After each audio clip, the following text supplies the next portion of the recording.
Hello tout le monde. Alors aujourd'hui, pour ma première vidéo, je vais vous proposer une recette d'une tarte bourdaloue. Donc on y va tout de suite, c'est parti.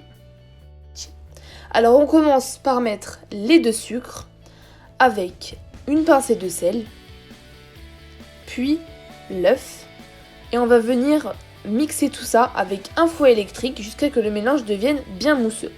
Ensuite, on va venir mettre la farine d'un seul coup et l'incorporer au mélange jusqu'à ce que ça ressemble un peu à du sable, comme vous le voyez ici sur la vidéo. Ensuite, on ajoute le beurre mou qu'on vient incorporer en l'effritant au bout des doigts, en collant bien la pâte sur les bords. Ensuite, on met cette pâte au minimum 1 heure au frigo. Maintenant, on va faire l'appareil à tarte. Donc, il va nous falloir 100 g de poudre d'amande, 100 g de sucre, 100 g de beurre, 2 œufs et de l'arôme de vanille.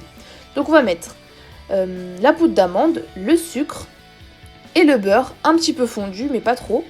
Et on va venir mélanger tout ça avec une cuillère en bois. Ensuite, on va venir mettre l'œuf.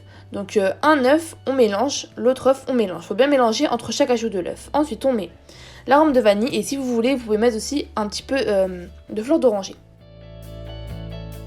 Ensuite, on vient prendre des poires. Donc moi, j'ai pris des poires fraîches, mais il faut aussi que vous preniez des fraîches. Il faut qu'elles soient bien mûres. Donc, je les ai coupées très très finement. Et là, on a la pâte que j'ai mis dans un plat que j'ai laissé un petit peu au frigo. Donc, j'ai mis l'appareil à tarte dans le fond de tarte.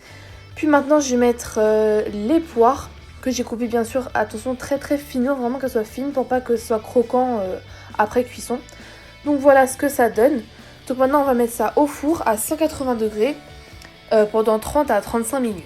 Et voilà le résultat à la fin après la tarte sortie du four. Donc voilà, j'espère que cette vidéo vous aura plu.